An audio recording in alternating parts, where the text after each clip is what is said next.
Deux invités aujourd'hui, deux auteurs pour une seule œuvre, pour quelque chose de bizarre. Il s'agit d'ailleurs du livre des bizarres. Mes deux invités, Guy Bechtel et Jean-Claude Carrière. Alors on connaît la réflexion fameuse, vous avez dit bizarre, mais qu'est-ce que le bizarre? Quelle définition peut-on en donner? Est-ce vraiment, comme le dit le dictionnaire, quelqu'un qui serait hors du commun, qui serait fantasque, qui serait capricieux?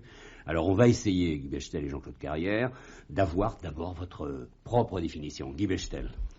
Bizarre, alors quoi? Bizarre, eh bien, c'est celui qui n'est pas comme les autres. Si vous voulez, mon professeur de gymnastique disait « Mettez-vous en rang et que je ne vois qu'une tête ». Eh bien, le bizarre, c'est celui dont on voit la tête et qui n'est pas le premier.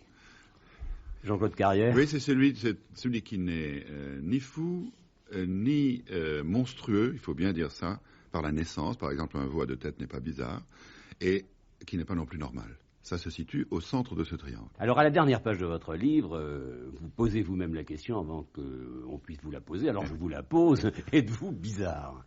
Tous les deux, Guy Bechtel, Jean-Claude Carrière. Oh, si vous nous le demandez, ça séparément. Êtes-vous normal? Oui, nous sommes tout à fait normaux si vous nous le demandez séparément. Maintenant, si Bechtel n'était pas là, et si vous me posiez la question à son sujet, je vous raconterais des choses. C'est-à-dire, le bizarre, c'est l'autre. Le bizarre, c'est l'autre, et je crois qu'on est toujours le bizarre de quelqu'un, comme on est le noir de quelqu'un, comme on est, etc.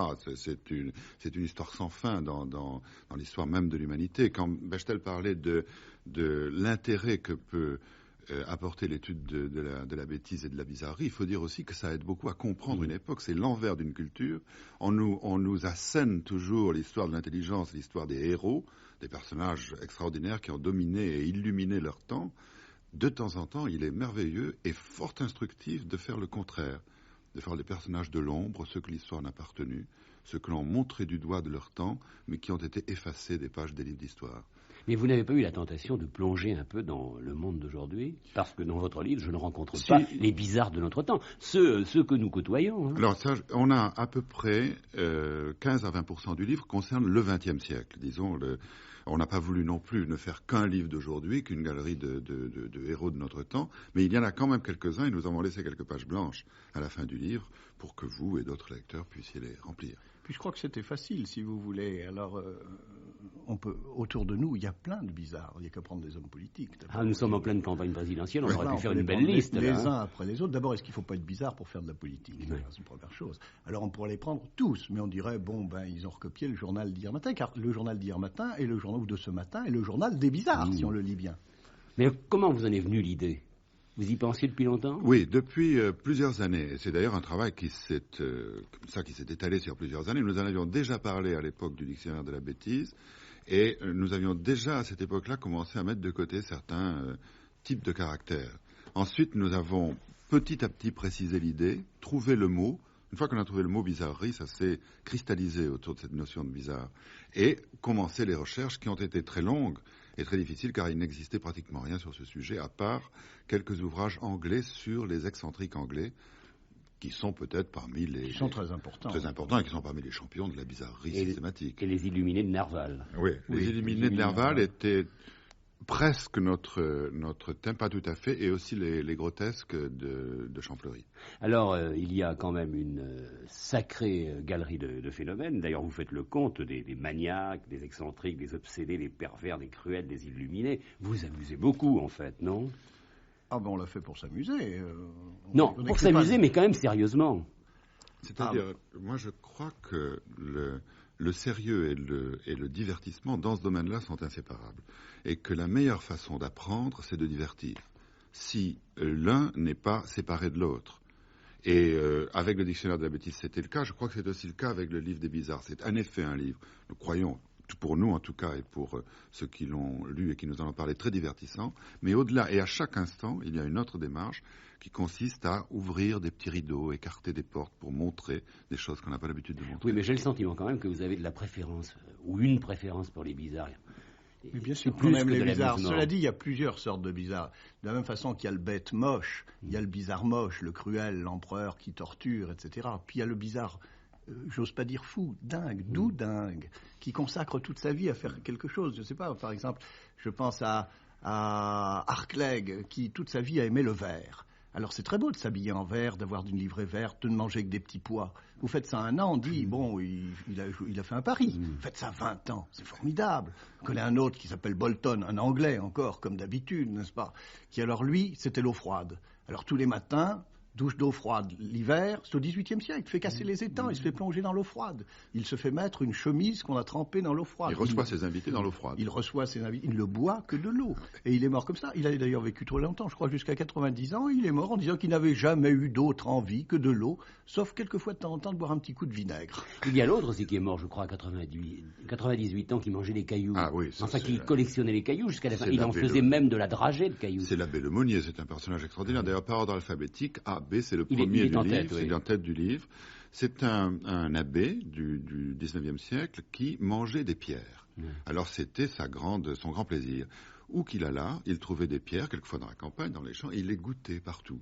C'est-à-dire il faisait des différences entre les différentes sortes de pierres de taille qu'il rencontrait. Il y avait celles qu'il préférait. Il préférait manger telle église que telle autre, n'est-ce pas? Et vers la fin il en faisait des petites dragées qu'il portait dans des petites boîtes qu'il offrait aux dames. Et vers la fin de sa vie, n'ayant plus de dents, il se faisait faire des poudres de pierre qu'il portait dans des petits sachets avec lesquels il assaisonnait ses plats. Il est mort à plus de 95 ans. C'est peut-être pas sans relation d'ailleurs s'il n'avait plus de dents, forcément. À 98 ans. 98 ans, je crois, en excellente santé. C'était un homme, dit-on, grand et maigre. Alors il y a le dictionnaire qui donne peut-être une définition qui pourrait être considérée comme la meilleure. Qui s'écarte de l'usage et de l'ordre commun, qui s'écarte du bon sens et de la raison. Voilà le bizarre. Oui, je crois que c'est exactement ça. Comme dirait les Dupont-Dupont dans Tintin et Milou, bizarre autant qu'étrange. Moi, je dirais, oui, c'est ça, mais c'est aussi un type qui se réalise, si vous voulez. On dit des fois que chaque homme porte en lui sa cathédrale. Ben, c'est un type qui dit, je vais pas faire un livre, je vais pas faire une œuvre, je vais faire une vie. Et qui fait de sa vie sa cathédrale intérieure, très gothique, très flamboyante, comme ça, très formidable. Puis il faut également se méfier, parce qu'on peut être bizarre à différents moments de sa vie, et vous en donner un exemple, ou ce qui pourrait être un exemple. Admettons que quelqu'un, demain, pour amuser ses amis, mette sa cigarette, ou plutôt place sa cigarette directement, vous savez, dans sa petite narine. Là. Alors, ça va amuser les amis, fumer comme ça avec la cigarette dans la narine. Mais pour peu que celui qui a voulu s'amuser s'habitue à son amusement, il va passer pour un bizarre, un sacré dingue. Et il finira, et le jour où il déclarera qu'on ne peut fumer que comme ça, alors ce jour-là, il rentrera dans notre livre. Mais vous aimez, comme beaucoup d'autres, vous préférez les fous au sot. Hein? Bien entendu. Oui, et au cruel. Et au cruel. Une chose qu'on peut dire aussi, pour revenir un petit peu en arrière sur ce que vous disiez tout à l'heure, c'est que pourquoi il y a simplement 20% des personnages du XXe siècle? Parce qu'il nous a paru très intéressant de faire en quelque sorte l'archéologie et l'histoire de la bizarrerie. Certains personnages aujourd'hui que nous rencontrons autour de nous se croient totalement originaux, uniques et singuliers et ont en réalité des ancêtres qu'ils ignorent. Par exemple, l'autre jour, quelqu'un m'a dit « Je connais dans le 9e arrondissement quelqu'un qui fait tous les soirs le tour d'un pâté de maison square La Bruyère en marchant à reculons. » Bon, eh bien, il se croit certainement le premier à faire ça. Or, le fait de marcher à reculons et parmi les catégories des marcheurs bizarres, car il y en a aussi, est une chose très ancienne, que l'on retrouve au XVIIe siècle et qu'on a retrouvé encore l'année dernière où il y a 2 ans, un Américain a fait New York-Los Angeles en marchant à reculons. Il avait des lunettes qui lui permettaient de voir derrière lui. Donc, vous voyez, il y a à la fois des gens qui, croyant être tout à fait originaux, appartiennent à une tradition, et d'autres qui ont vraiment fait des choses qui, à notre connaissance, sont totalement uniques. Et puis il y a ces 2 mots qui expliqueraient beaucoup de choses. Ce droit à la différence, inventé par le siècle de l'uniformité, si c'était en réalité un besoin. C'est ça peut-être aussi. Ça, c'est probablement la question fondamentale qui nous est apparue en cours de travail. Nous n'y pensions pas au début. C'est-à-dire, c'est vrai, nous vivons un siècle d'uniformité, d'uniformisation en tout cas, où tout se ressemble de plus en plus, depuis nos vêtements jusqu'aux endroits où nous habitons. Et en même temps, c'est le siècle qui a inventé, en tout cas l'expression, le droit à la différence. Pas la réalité, elle existe depuis très longtemps. Alors, est-ce que la question que nous nous sommes posée, sans y répondre vraiment, mais nous avons une tendance à y répondre par l'affirmative, est-ce que ce droit ne serait pas un besoin? C'est-à-dire, est-ce que ces personnages singuliers que nous rencontrons autour de nous ne porteraient pas nos espérances, ne porteraient pas nos chances de survie en cas de tel ou tel malheur, épidémie ou cataclysme, quel qu'il soit? Et est-ce que nous ne devrions pas accueillir et respecter tous les personnages originaux et excentriques qui nous entourent en nous disant ils sont non seulement nos frères, mais peut-être nos sauveurs. Ce qui, bien entendu, par ce biais très indirect de la bizarrerie, fait de ce livre un instrument de combat contre toute espèce de ségrégation ou de racisme, disons le mot. D'ailleurs, vous le savez, c'est un fait de société. Autrefois, dans les villages qui avaient moins de 500 habitants, on accueillait ce que l'on appelait les fous. Chez moi, par exemple, dans les Pyrénées, on les appelait les pecs. Enfin, ils étaient de la famille. Aujourd'hui, noyés dans la ville, ils ne sont plus que des marginaux dangereux. Et dans la civilisation arabe, le fada, si vous voulez, le fou est inspiré par Dieu. Et c'est Dieu qui parle dans la civilisation islamique. Il était aussi très respecté, exactement comme l'idiot du village au Moyen-Âge chez nous. Donc c'est un peu un cri d'alarme. Il faut se méfier. N'enfermons pas nos bizarres. Il y a des pays qui enferment les bizarres, il faut le dire aussi avec assez de force, n'est-ce pas? Il y a des pays où tout type dont la tête dépasse, on le met en cellule, et ça c'est tout de même pas admissible. Et c'est probablement une grande perte pour ce pays, car il se prive de son propre avenir. Oui, mais il y a aussi des pays où tout est bizarre. Il y a aussi des pays où tout est bizarre, je pense à l'Amérique du Sud peut-être, où nous connaissons un certain nombre de bizarres. C'est-à-dire, à côté des excentriques anglais qui sont probablement les champions de la bizarrerie, mais d'une bizarrerie systématique, totalement assumée. Il y avait des clubs d'originaux anglais au XIXe siècle et probablement des concours. À côté de cela, il y a une deuxième catégorie très importante dans le livre qui est celle des dictateurs sud-américains du XIXe siècle et du début du XXe.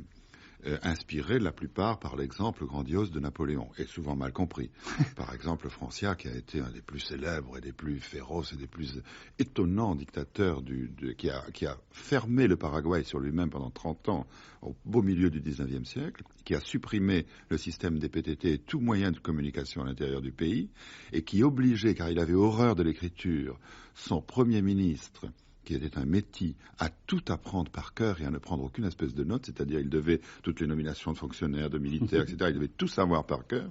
Cet étrange personnage, Francia, avait une passion pour Napoléon et il avait décidé de s'habiller comme lui. Mais il ne possédait de Napoléon qu'une caricature de Nuremberg représentant Napoléon avec un immense chapeau et des bottes gigantesques qui chaussaient du 65. Alors il s'est habillé comme ça, au grand étonnement de tous ses visiteurs pendant 30 ans. Il y a aussi les Maharajas. Il y a aussi des Maharajas, bien entendu. Alors celui qui, par exemple, avait une telle passion pour les chiens qu'il les faisait se marier dans des cérémonies qui étaient tout à fait exceptionnelles. Le jour où il est parti, parce qu'il fallait bien se sauver, il est parti dans son avion avec je ne sais plus 300 chiens, mais il a oublié sa femme. Quelques-unes de ses femmes. Il y en avait plusieurs, c'est comme les chiens. Mais quand il a fallu choisir, il n'a pas hésité, il n'y avait qu'un Boeing, il l'a rempli de chiens, de quelques femmes, et puis malheureusement il est resté sur l'aéroport quelques-unes de ces dames. Il y a eu un Anglais qui avait fait disposer ses écuries pour que ses chevaux puissent bavarder entre eux. Enfin, nous aurons tout à l'heure d'autres explications de texte, mais peut-être faudrait-il également donner quelques explications d'auteur. Alors d'abord, vous avez écrit à deux. Guy Bechtel, vous avez 50 ans, vous êtes ancien élève de l'Institut d'études politiques de Paris, vous êtes assez chargé de diplômes, philosophie, histoire, vous êtes beaucoup amusé à apprendre, vous êtes journaliste. Aujourd'hui, vous êtes directeur général adjoint de Marie-France, vous êtes écrivain. Je ne sais pas s'il faut ajouter quelque chose, et vous êtes un ami de Jean-Claude Carrière. Oui, enfin, la dernière chose est la plus importante. La plus importante, car déjà, il y avait... Ami de longue date, oui, nous sommes cette histoire de la bêtise. Hein. Oui. Mais nous nous sommes rencontrés en réalité en Cagne, au lycée La Canale, et nous ne nous sommes plus quittés depuis. Bechtel s'est même installé chez moi dans le Midi et est devenu... l'historien de son village. L'historien de il n'est pas impossible, si vous voulez, qu'après 30 ans de livres ensemble, de disputes, d'amour... on puisse dire, pour un observateur extérieur, qu'il y ait eu quelque chose entre nous qui aurait ressemblé à de l'amitié. C'est le grand point d'interrogation. Oui. C'est bizarre. Ah non, parce que je le hais comme moi-même. Au bout de 30 ans... Mais vous ne pouvez pas vous en passer. Je ne peux pas m'en passer, comme de moi-même. Alors, le journaliste que vous êtes, Guy Bechtel, trouve-t-il dans le quotidien une grande bizarrerie? Oui, bien sûr. Et puis, j'essaye de... La bizarrerie, c'est un rapport avec les autres. On a vu qu'on est bizarre que pour un autre. Alors moi-même, je ne suis pas bizarre, n'est-ce pas? Je vous parlerai de Carrière un autre jour, mais moi je suis un type très conventionnel, n'est-ce pas? Je porte un attaché-caisse, je porte une chemise blanche, je porte une cravate. Puis vous êtes directeur général d'un grand journal. Alors, c'est ma bizarrerie à moi. C'est dans un temps où tout le monde veut être original, moi je crois qu'il faut pas faire des choses comme ça, parce que ce que je hais le plus, c'est le faux bizarre. C'est le type qui essaye de faire des trucs, qui croit qu'il est le premier, qui croit qu'en faisant quelques impolitesses ou quelques grossièretés, il est étonnant dans le monde. Je ne crois pas du tout à ça. Ah, c'est vrai. nous n'avons pas parlé de cela, qui se croient à la mode et qui se veulent bizarres, mais en fait, ils voudraient être toujours en représentation. Absolument. Ils ne sont pas bizarres, ceux-là. Absolument pas du tout. Non, ils sont idiots. Ils sont idiots, ils sont une espèce d'agressivité et d'ostentation qui ne fait vraiment pas partie de la bizarrerie, est totalement sincère et intérieure.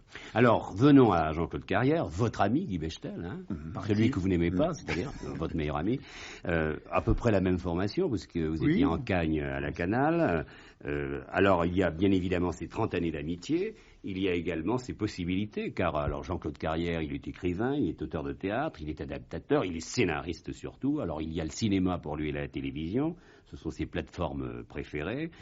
On rappelle qu'il a adapté, que vous avez adapté le tambour avec Schlondorf. Il y a eu à un certain moment une anthologie de l'humour, ce dictionnaire de la bêtise, Guy Bechtel, Jean-Claude Carrière. Et puis peut-être ce qui vous plaît, ce qui vous fait plaisir en tout cas, ces collaborations nombreuses avec Louise Buñuel, le journal d'une femme de chambre, tout le reste, et puis Vajda. Et je sais que vous revenez de Pologne là, à l'instant. Oui.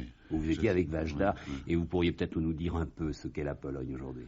Oui, on parlait tout à l'heure de cette tentative d'uniformisation d'un monde. On ne peut pas parler de bizarre, là. Si, on peut en parler. Et Bechtel parlait aussi de couper tout ce qui dépasse. C'est un pays, certainement, il faut bien le dire, aujourd'hui, un des pays dont on parle le plus dans le monde, et un des pays, quand on s'y trouve, où on parle le moins. C'est très étrange de revenir de Pologne. J'en suis revenu un peu le cœur serré. J'ai beaucoup d'amis là-bas et des gens avec qui je travaille. Et de se dire que ce que nous croyons être l'espoir de la Pologne, c'est-à-dire le mouvement Solidarité, tout ce qui l'anime, existe, est là en réalité, mais que s'il n'y avait pas ça, on se demande ce qu'il y aurait. Car en plus de la pénurie alimentaire, qui est bien connue et dont tout le monde parle, et de la pénurie de tous les biens de consommation, qui en soi ne serait pas tellement grave, il y a une espèce de non-désir de vivre, d'absence de raison de vivre qui m'a beaucoup frappé. Pendant je ne suis resté qu'une semaine. Ça ne veut pas dire du tout que la bizarrerie que l'on essaie d'effacer disparaisse, au contraire. Je crois même au contraire, je crois que plus on coupe des têtes qui dépassent et plus il en ressurgit. On m'a raconté sur l'attitude des Polonais en ce moment des cas singuliers qui n'ont rien à voir avec une résistance politique, mais qui sont quelquefois très surprenants.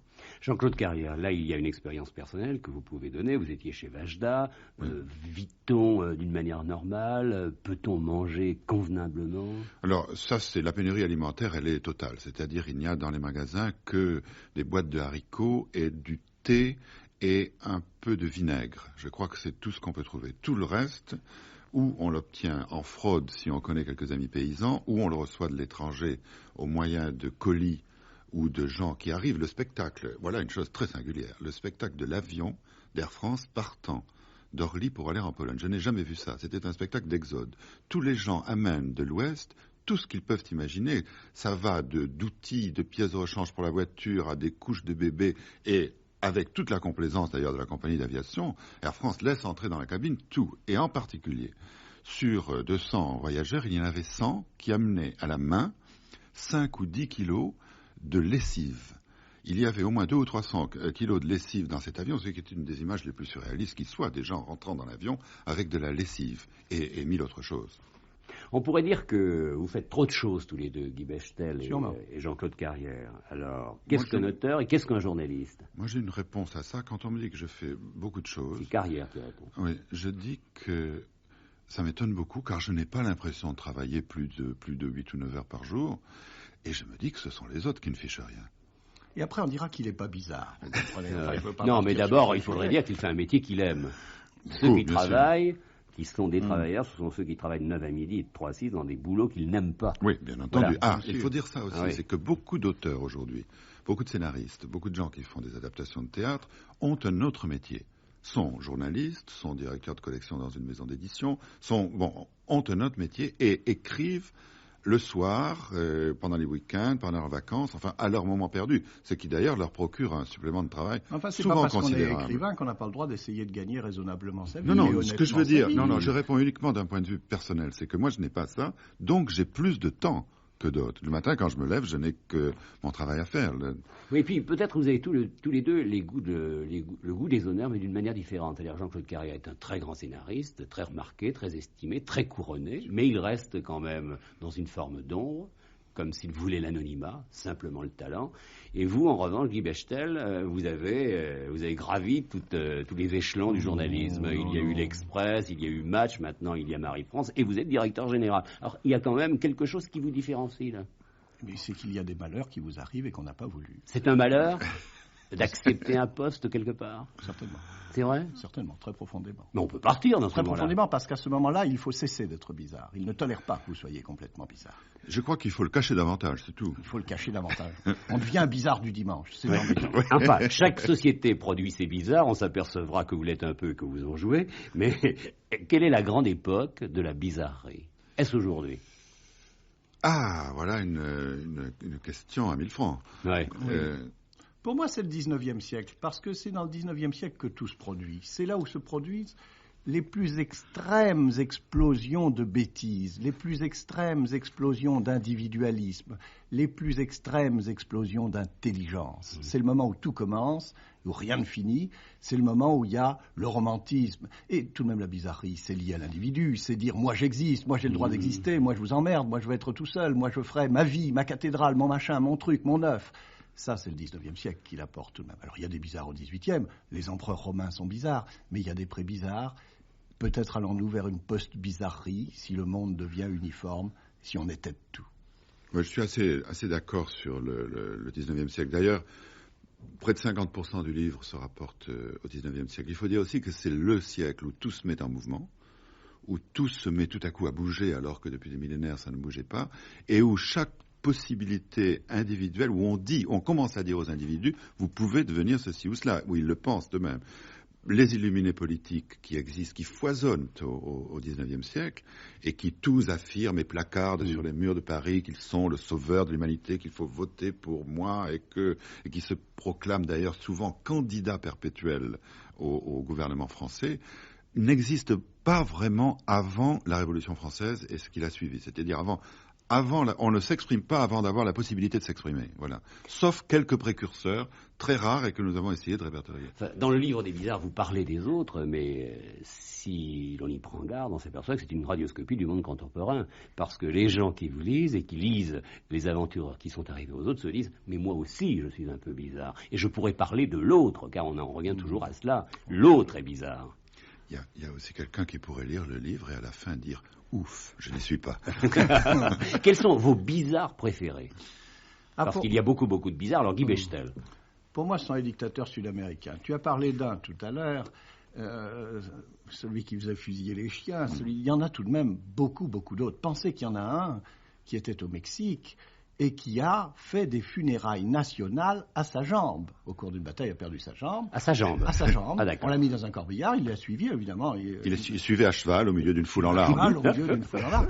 Il y en a un autre qui a fait fusiller sa chemise, car, disait-elle, elle connaît tous mes secrets. Et c'est celui qui voulait aller au secours de Napoléon III et qui disait « Nous irons à la nage, nous n'avons pas de bateau, mais nous irons secourir tout de même la France, car il y a toujours une idée, d'abord de Napoléon Ier, dont Napoléon III était tout de même plus ou moins le descendant, et l'idée de sauver la France. » Il entraînait ses soldats, il n'avait aucune idée de la largeur de l'océan Atlantique, et il pensait que là, la France était toute proche, et il entraînait ses soldats à la nage, là, avec le fusil hors de l'eau, comme ça.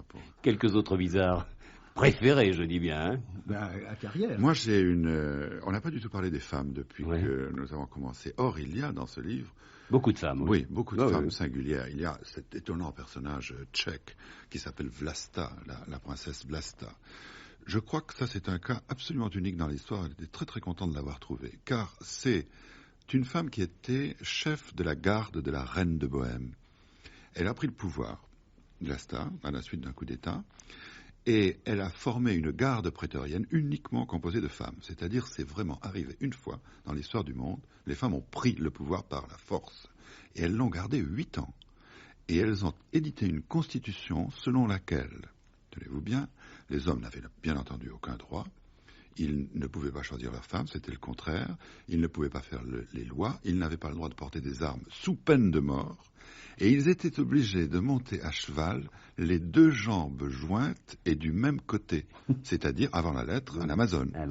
Alors, ce pouvoir a tenu 8 ans, bien entendu, c'était des femmes vigoureuses et tout à fait bien organisées, et elles n'ont succombé qu'à une bataille en règle qui leur a été livrée par le roi de Bohême, et elles ont toutes péri les armes à la main. Alors voilà un personnage tout à fait grandiose. À côté de ça, moi si j'avais un personnage à citer, il y a plusieurs personnages très célèbres qui sont les grands princes du bizarre. Je dirais que par exemple le facteur Cheval, j'ai encore vu sa maison il y a une quinzaine de jours. Né à Charmes. Oui, et qui a construit son palais idéal à Haute-Rive, a été un personnage fabuleux qui, avec une persévérance extraordinaire, a mis son rêve en pierre. A bâti son palais pendant toute sa vie. Je dirais que Raymond Roussel, dans un autre domaine, est aussi Raymond Roussel, un énorme personnage. Puis écrivain de plus. Écrivain. Et qui est reconnu aujourd'hui, qui sera de plus en plus reconnu. De plus en plus reconnu, sans doute. L'autre jour, François Karadec me disait, ce qui est étonnant avec Raymond Roussel, c'est qu'il donne du génie même à ses lecteurs. Et qu'il faut être aussi bizarre et génial que lui pour le lire. Mais Roussel a été un personnage très étonnant dans tous les actes de sa vie, pratiquement. Moi, je ne crois pas. Pourquoi vous ne prenez pas des noms plus grands encore ? Moi, ce que je voudrais dire, c'est qu'il n'y a pas de progrès sans bizarrerie. Ça ne veut pas dire que tous les bizarres font progresser quelque chose. Mais que vous preniez Socrate, il est considéré comme un bizarre. Il saute dans la rue, comme ça, il sautille, il marche pieds nus, il a froid, il a des extases, il parle à un démon. Que vous preniez Einstein, qui pendant 2 ans s'amuse à ne pas porter de chaussettes. Que vous preniez Newton. C'est étrange. Que vous preniez... Albert Einstein faisait une expérience en ne portant pas de chaussettes. C'est là où on voit bien qu'on est bizarre pour les autres. Quand on demandait à Einstein pourquoi tu portes pas de chaussettes, il disait écoutez, moi j'ai très peur de la bombe atomique, demain peut-être le monde va être réduit à l'âge des cavernes, qu'allons-nous devenir ? Je m'entraîne. De son point de vue, il n'est pas bizarre. Mais du point de vue de l'autre, où on voit le professeur qui est dans une université américaine dans cet accoutrement, ça devient étonnant. On est bizarre pour les autres. Oui, mais Alfred Jarry, qui par exemple, pour épater ses amis, buvait un affreux mélange d'encre, d'absinthe et de vinaigre, était-il bizarre ou avait-il un goût particulier ? C'est le cas problème. Il y a l'infra-bizarre et il y a le provocateur. Alors, avec Jarry, avec Baudelaire qui se teint les cheveux en vert. Une part d'exhibitionnisme. Il y a une part d'exhibitionnisme, surtout à la fin du 19e siècle, pour changer encore, au début du 20e. On les a mis parce qu'il y a une part de leur vie. Il y a un certain moment, si vous voulez, je ne sais pas comment dire ça, sans être vraiment bizarre. Il y a une espèce de prédisposition qui fait qu'on s'en rapproche. Tout de même, Baudelaire, s'il ne l'était pas totalement, Jarry, s'il ne l'était pas totalement, avait envie de l'être. Dali n'est peut-être pas au fond bizarre. Peut-être que le dollar, c'est le contraire de la bizarrerie. Mais il a envie d'être bizarre. En tout cas, ce qui n'est pas bizarre, c'est ce qu'il fait, Dali, aujourd'hui. C'est ce qu'il est. Il est, de son vivant, le peintre le plus recherché. Quand on pense que de son vivant, un tableau, il voit qu'un tableau est vendu 400 millions de centimes. Il doit se dire, lui, on m'a trouvé fou, je ne suis que bizarre. Peut-être que cette carapace de bizarrerie dont il s'est entouré, et qui tout de même présuppose chez lui au moins la faculté de paraître bizarre, qui est déjà de la bizarrerie, comme le disait Bechtel, cette carapace lui a peut-être permis, à l'abri de cette bizarrerie extraverti de poursuivre très tranquillement la merveille de son œuvre. Mais je voudrais quand même revenir à Raymond Roussel. Je trouve qu'on y est passé très vite. D'abord, il faudrait rappeler qu'il est né en 1877, donc il y a très peu de temps, que beaucoup de gens l'ont connu. D'ailleurs, Jean Cocteau disait de lui, et vous le rapportez, sa bizarrerie apparente n'est autre que l'extrême pointe de la simplicité. Et Paul Éluard, que l'on peut considérer quand même comme un très grand poète, disait, lui, qu'il était le guide des plus purs parmi les hommes. Mais alors, il faut dire également, parce que vous le mentionnez, et il faut dire quelle était sa bizarrerie. D'abord, il était très riche. Donc, il avait les moyens d'avoir une belle maison, un personnel nombreux, 20 domestiques. Mais vous écrivez, parce que là, je suis obligé de vous lire pour dire exactement ce que sont les choses.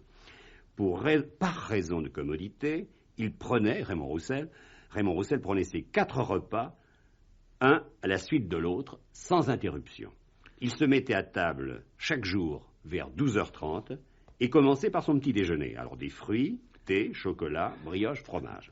Et sans quitter la table, il enchaînait par le dîner, alors des coquillages, pâtés, volailles, poissons, sorbet au champagne, un plat en sauce, bourguignon par exemple, suivi d'un gigot ou d'un gibier avant la salade. Il passait ensuite à la collation, alors invariablement 3 entremets voilés de sucre tiède, parfois une pièce montée, et enfin il enchaînait avec le souper 2 potages, dont un aux légumes, sur lesquels il ne tolérait aucune trace de couteau, poisson ensuite, entrée chaude, rognons, cervelle, foie gras, petite salade composée, et pour finir 2 ou 3 entremets. Et personne ne le voyait. Et il avait un personnel nombreux et les meilleurs cuisiniers, car il ne faut pas oublier que les meilleurs sont passés chez lui. Tout cela est absolument exquis. D'ailleurs, il y a eu à la télévision, il y a quelques années, une émission faite sur un des cuisiniers de Raymond Roussel qui racontait très précisément tout cela. Et ce devait être d'une très grande qualité. Et il faut ajouter que Raymond Roussel n'était pas... C'était André Guillot, non? Oui, c'est ça, je crois. Oui, André. Il faut ajouter que Raymond Roussel n'était pas gros et que ce n'était pas du tout un homme, un vorace, absolument pas. Il avait la maladie de la propreté, comme ça. Il ne portait ses cols qu'une fois, il les jetait. Les cravates, 3 fois. Les costumes, 15 fois. Et puis jeté. Ce qui montre tout de même que... Il faut avoir les moyens quand même. L'argent est bizarre. Mais à quoi n'aide-t-il pas? Il prédispose même d'une certaine façon peut-être à la bizarrerie. Oui, on a des pauvres bizarres, mais enfin, ça aide. Il y a dans le livre d'étonnantes histoires d'avares. Oui. Ce que vous voudrais dire encore rajouter sur Raymond Roussel, ça peut intéresser beaucoup de gens, c'est qu'il ne supportait pas de changer de lit. C'est-à-dire, il ne pouvait pas dormir si par hasard il était obligé de coucher dans un lit qu'il ne connaissait pas dans un hôtel. Alors, il s'est fait construire le premier caravaning, en réalité. C'était une roulotte somptueuse qu'il traînait derrière sa limousine et qui comportait un véritable appartement. Et dans lequel il couchait. Alors c'était toujours le même lit, bien entendu, dans ses voyages. Il a fait de nombreux voyages. Il avait une salle de bain. Un bureau avec... Il avait inventé la caravane, quoi. C'était un bureau avec un secrétaire Louis XVI d'époque, n'est-ce pas? Ça n'avait rien à voir avec les caravaniers d'aujourd'hui. Ça me fait penser aux acteurs. Pourquoi tu n'en parles pas, toi qui en connais? Parce que comme bizarre, je crois que dans le monde du spectacle... Un bizarre aussi qui peut-être rejoint une nécessité. Regardez par exemple, pour jouer la mota, l'Américain a dû maigrir de 30 kilos. Montant pour je ne sais plus quel film. Pour l'aveu de Costa Gravas avait dû maigrir beaucoup aussi. Et Le Vigan, pour un film qu'on a vu récemment à la télévision, Golgotha, de Duvivier, s'était fait arracher des dents de sagesse pour se faire creuser les joues pour jouer le Christ, et s'était fait limer les dents de devant. C'est quand même très étonnant, ça. C'est peut-être là la preuve que ce sont de très grands professionnels. C'est au-delà du bizarre. Oui, c'est au-delà du bizarre, mais enfin, ça y touche quand même. Tout de même, quand Dieudonné, qui a joué Napoléon dans le film de Garance, se prend pour Napoléon... et qu'il ne veut rien jouer ensuite. Et qu'il ne veut rien jouer d'autre que Napoléon. Quand Bela Lugosi, à la fin de sa vie, se prend tout de même un peu pour Dracula. Vous savez que Dieudonné donnait des rendez-vous dans le château de Fontainebleau à la tombée du jour, le soir, et s'arrangeait pour se placer à contre-jour avec une lumière derrière lui pour avoir tout à fait la silhouette de Napoléon. Et il recevait des gens comme ça, c'est quand même... Alors on parlait de Vajda et... se prendre pour Napoléon, vous savez... il y en a beaucoup qui se prennent pour Napoléon. En plus, c'est vrai. Aujourd'hui encore. De tout temps. Oui, toujours. Le personnage de Napoléon a été incroyablement...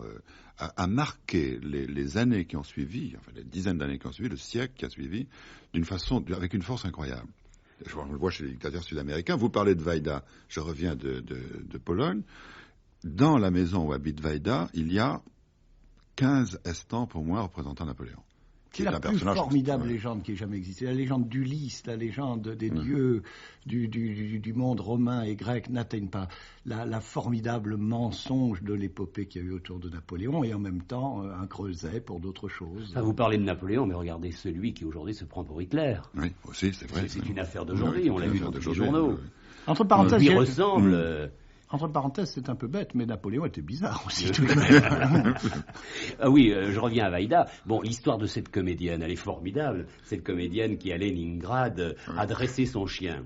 Alors, lorsqu'elle voit arriver quelqu'un, elle dit « Metteur en scène !»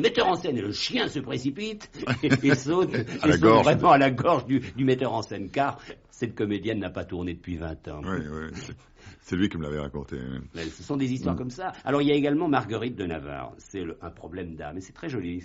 Marguerite de Navarre, très préoccupée de l'au-delà, et puis il y a regarda le dernier soupir d'une de ses servantes pour voir si la sortie de l'âme s'accompagnait d'un quelconque bruit.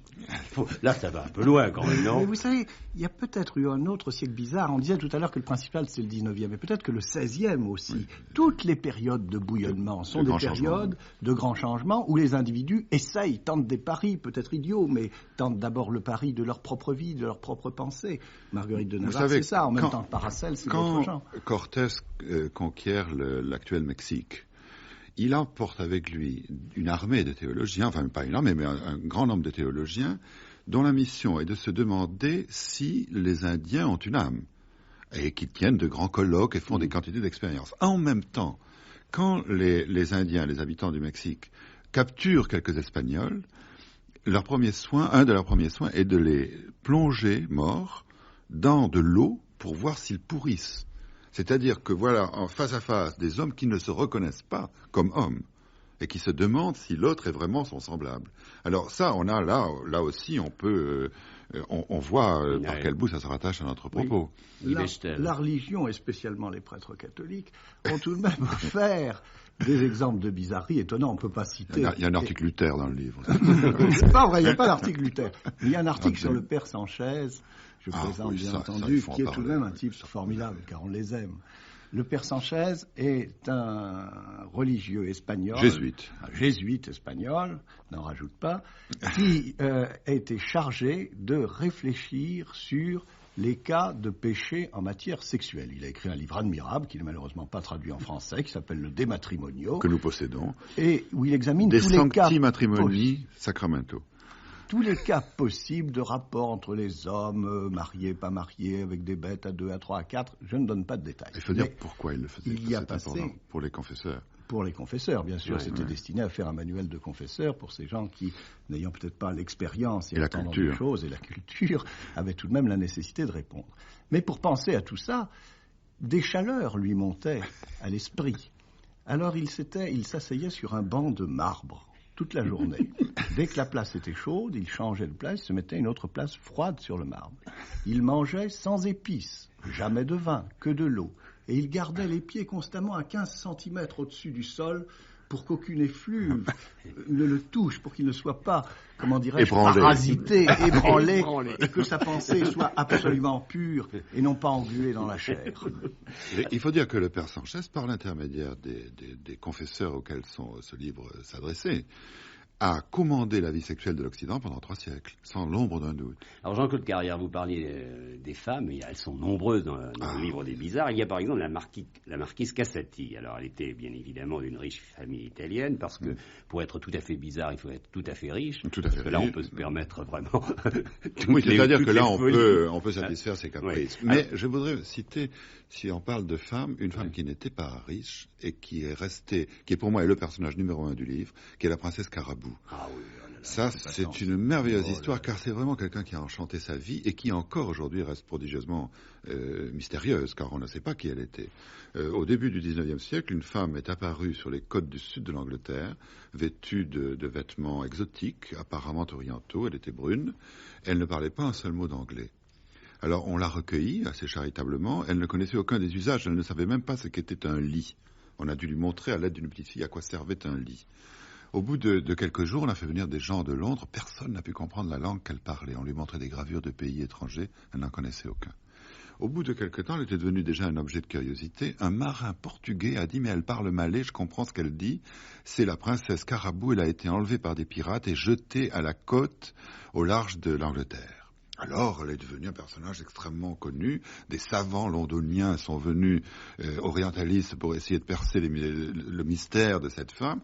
On ne comprenait toujours pas sa langue. Et elle parlait et elle écrivait une chose apparemment très, très précise et très construite. Jusqu'au jour où une femme anglaise l'a reconnue, mais elle a dit « Mais c'est Mary Baker du Devonshire, une servante d'auberge. » Cette seconde identité, et Mary Baker est tombée à genoux devant cette dame en lui disant « Pardonnez-moi. » Mais cette seconde identité n'a pas été plus admise que la première.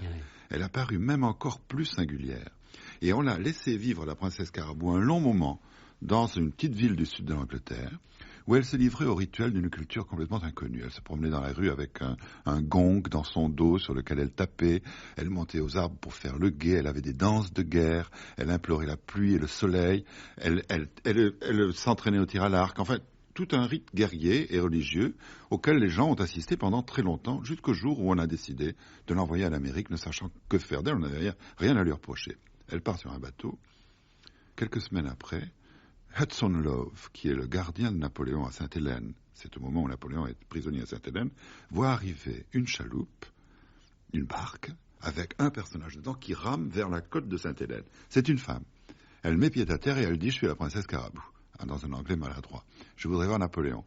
Le bateau sur lequel elle gagnait l'Amérique avait été détourné par une tempête, elle avait volé une chaloupe et elle arrive sur l'île. Et ça, nous avons la suite du récit par les lettres de Hudson Love. En effet, elle a été mise en présence de Napoléon. En effet, elle lui a beaucoup plu. Il y a eu une histoire d'amour entre eux, au point même que, dit-on, Napoléon, toujours marié à Marie-Louise, envisageait de divorcer. Et Napoléon a dit que non seulement elle parlait malais, mais qu'elle était parfaitement au courant de tous les problèmes politiques de l'Asie. Napoléon meurt à ce moment-là, on perd la trace de la princesse Carabou. Tout ce que l'on sait, une rumeur dit qu'on l'aurait retrouvée quelques années plus tard à Londres en train de vendre des sangsues. Et j'en reviens à la marquise Cassetti, parce que cette marquise qui fut idolâtrée par D'Annunzio a laissé le souvenir d'une femme extraordinaire. Son visage était passé au charbon et elle portait en guise de chapeau un mufle de lion. Et elle vivait au milieu d'animaux rares, des guépards, des boas, des crapauds, des perroquets noirs. Je peux vous dire aujourd'hui, Guy Bechtel et Jean-Claude Carrière, que je connais quelqu'un à Paris, une femme belle, qui vit avec 3 boas, qui couche avec 3 boas et qui le soir s'entoure de ces boas. Les boas sont autour de son cou et je l'ai vue. Alors, est-elle bizarre ? Je ne sais pas.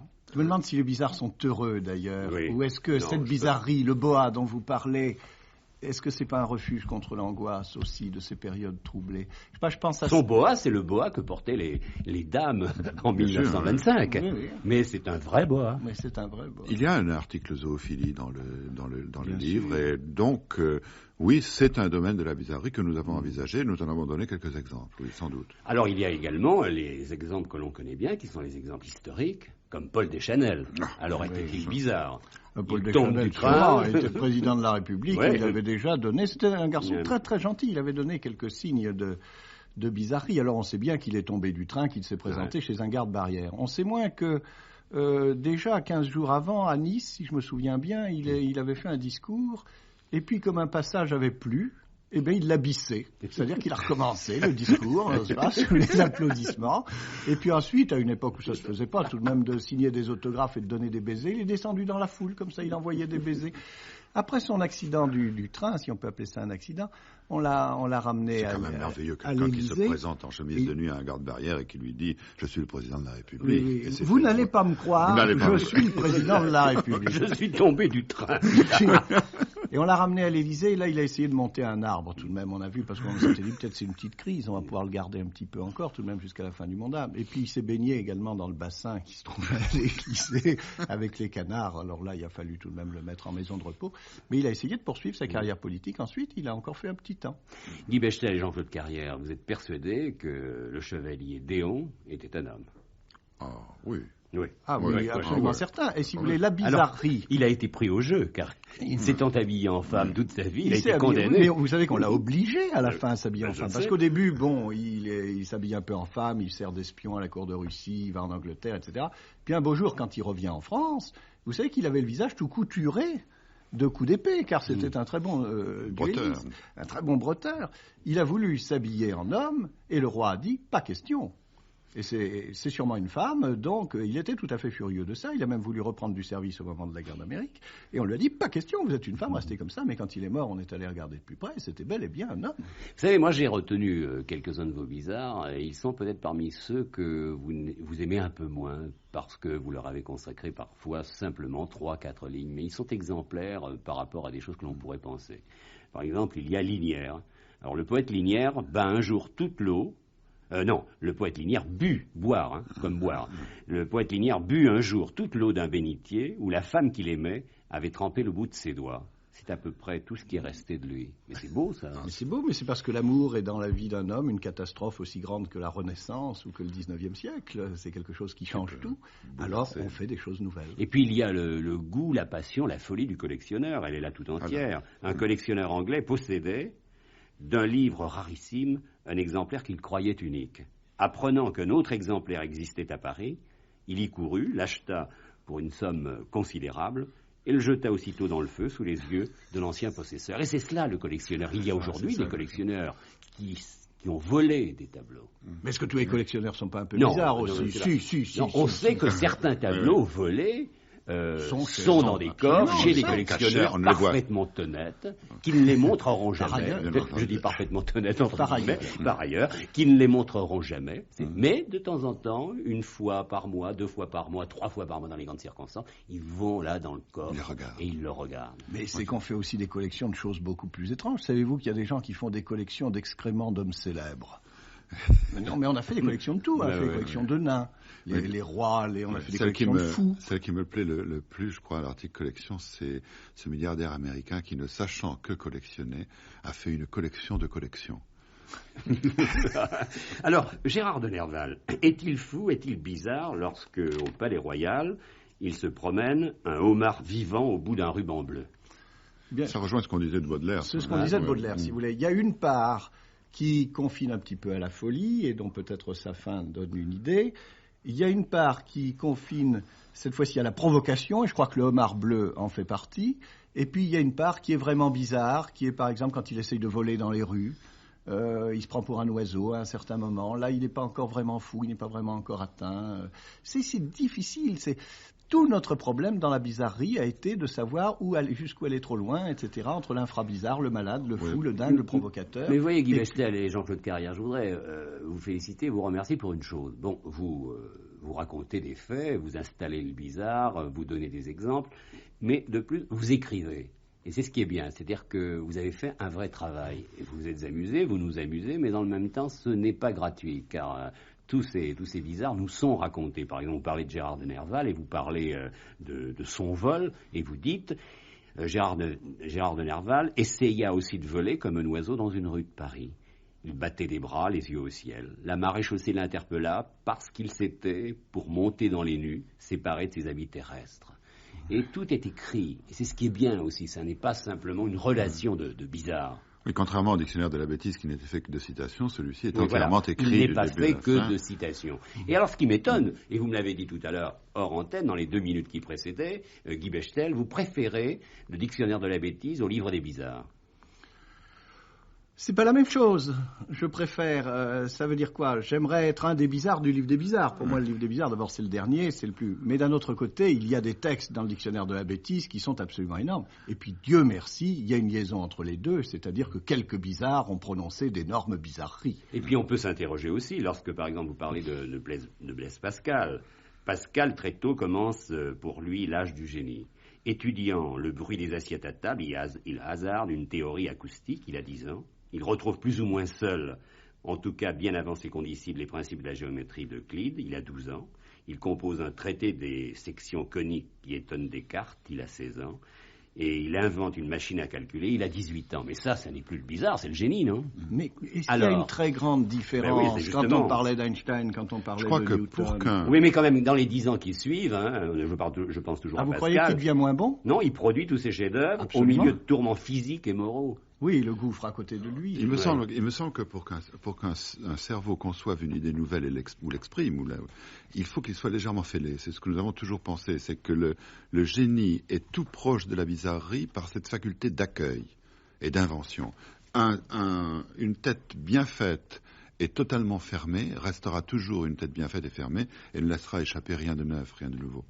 Alors il y a également les vrais bizarres, ce que l'on pourrait considérer comme les vrais bizarres, comme ces 2 sœurs, Marion et Padon Brillat-Savarin, de vieux en Véromais, qui passèrent 10 mois par an au lit, je dis bien 10 mois par an, et cela pendant les dernières 48 années de leur vie. Alors 10 mois par an au lit, et elle n'était pas malade, et elle n'était pas fatiguée. Et Selmas, vous ne trouvez pas que c'est un type formidable? Voilà un type récent, un type qui était un amuseur, qui allait dans les cabarets, qui a eu son heure de gloire, si on peut dire. Un amuseur triste, comme ça. Un amuseur triste vers 1940, 50. Pendant la guerre, il faisait la queue, comme ça, à des poissonneries, pendant 1 heure, et puis il disait « Donnez-moi 1 kilo de caviar ». Et on lui disait « Il n'y en a pas, mon pauvre ami ». Il faisait constamment des plaisanteries. Lui qui n'amusait pas dans la salle. Après la Libération, dans un café, et il était toujours seul. Il faisait des blagues seul. Dans un café où il y avait pas mal de monde, après la Libération, s'était crié tout à coup 4 ans de Gestapo et même pas une pension. Et même pas la Légion d'honneur. Il avait un coup, avec le jambon. Avec le jambon, il était formidable. Comme ça, il allait chez un charcutier, il disait... Je voudrais une tranche de jambon. Combien je vous en mets, monsieur? Ben, allez-y, je vous arrêterai. Alors le type tournait la machine. Encore. Puis à un moment, il disait, celle-là. Mais c'est superbe. C'est merveilleux. Vous savez ce qu'il faisait avec cette tranche de jambon? Il repérait un café où le garçon faisait des sandwichs, pas le patron. Alors il rentrait, il cachait sa tranche de jambon dans un bout de papier, il commandait un sandwich au jambon. et il rajoutait la tranche de jambon à l'intérieur du sandwich. Subrepticement. Il commençait à mordre et il appelait le patron. Il disait, ouh, dites donc, patron, ils sont super beaux sandwichs. D'ailleurs, il faudrait peut-être s'interroger sur tous les bizarres et essayer de comprendre, essayer de savoir pourquoi ces gens-là sont bizarres. Pourquoi ils font telle chose et telle chose. Je crois qu'ils obéissent à des choses, des ondes profondes que nous ne pouvons pas réellement distinguer à l'intérieur même d'une société. En rappelant quand même ce que vous disiez tout à l'heure, Jean-Claude Carrière, qu'il y a des fous qui sont enfermés, et puis des bizarres qui sont totalement libres et heureux. Oui, mais je crois que c'est ça la différence. Moi, ce que tu viens de dire, je ne suis pas d'accord. Tu as l'air de dire des ondes profondes comme s'ils obéissaient à un programme.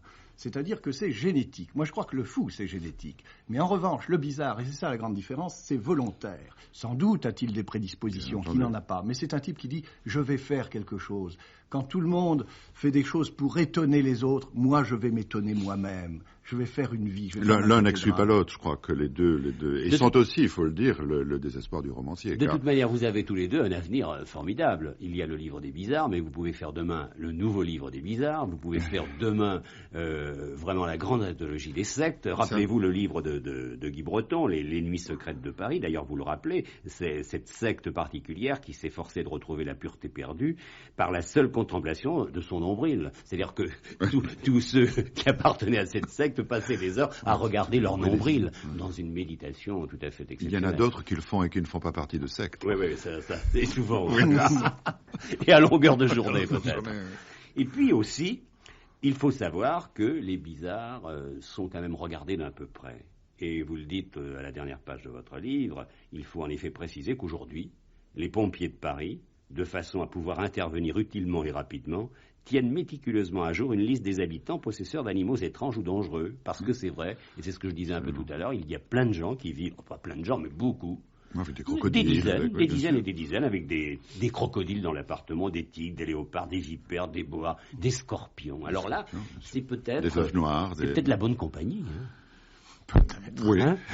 Non, mais... Ce sont des animaux de bonne compagnie, sûrement. On peut se demander quand même. Peut-être, en tout cas, c'est une compagnie choisie. Pour quelle raison ne seriez-vous pas bizarres tous les deux? Parce que c'est défendu, parce que c'est pas trop bien vu, parce qu'on n'ose pas le dire, parce qu'on ne l'est pas à ses propres yeux. Moi, j'ajouterais que nous ne sommes pas sûrs de ne pas l'être. Guy Bechtel, vous êtes marié, vous avez des enfants? 4. Ils vous trouvent bizarre? Demandez-leur. Jean-Claude Carrière. J'ai une fille qui me trouve... non, je pense pas qu'elle me trouve très bizarre, non. Moi non plus, d'ailleurs, je ne la trouve pas singulière. Vous êtes directeur général adjoint de Marie-France. Guy Bechtel, les journalistes vous trouvent bizarre, ceux que vous dirigez? Faites-vous sérieux? Je crois Parce pas, que c'est vrai, vous faites très sérieux, vous faites très... Ah mais j'aime beaucoup mon métier, très homme je du le fais pouvoir. de mon mieux. Hein? Comment il faut prendre ça? Il faut se fâcher. Non, je veux dire que vous avez une belle allure, côté narque, c'est vrai, non? Oui, non, Carrière, non, hein? oui, ça, il a de l'autorité. Carrière fait très artiste. Ouais. Moi, je me rappelle, en 68, on se promenait sur les barricades, c'était formidable. tous les deux. Il était, comme d'habitude, avec une chemise rouge, un foulard, etc. Moi, toujours mon attaché-caisse. Il n'y en a toujours qu'un seul à qui on demandait les papiers. Devinez qui? C'était moi. Lui, il passait partout. Tous les barrages, ils m'ont laissé passer. Toujours, certainement, monsieur. Il montait avec son attaché-caisse et sa cravate, il montait sur les barricades, il descendait de l'autre côté, on ne lui demandait rien. Et moi, on m'arrêtait tout le temps. Mais voilà ce qui est bizarre, on considère qu'il est un personnage bien. Oui, tout à fait. Il fait partie de ces gens bien. Il passe partout. Oui, mais qui est le vrai bizarre? Regardez, Jean-Claude Carrière revient de Pologne. Qu'est-il a fait faire en Pologne? Il a été travailler avec Vajda. Pourquoi? Pour faire Danton. Oui, faire Danton, mais ça n'a rien de singulier. Ah si, c'est bizarre d'aller en Pologne pour préparer Danton. Oui. Il y a tout de même quelque chose. Il y a quelque chose. Il y a quelque chose. Mais on pourrait s'interroger longtemps, d'ailleurs. Et alors, ne nous interrogeons pas. Le vrai n'est pas vraisemblable, c'est bienvenu. Je rappelle simplement que vous venez de publier chez Robert Laffont un livre très amusant et que je recommande parce que là, ça nous permet de passer de bons moments. Le titre, Le livre des bizarres, ils se sont mis à deux, nos auteurs, ceux que j'ai reçus aujourd'hui, dans l'ordre alphabétique, car tout le livre est construit d'ailleurs comme une cathédrale, c'est-à-dire dans l'ordre alphabétique. Les deux auteurs, Guy Bechtel et Jean-Claude Carrière. Et je rappelle le titre, Le livre des bizarres. Au revoir, messieurs les bizarres. Au revoir, merci.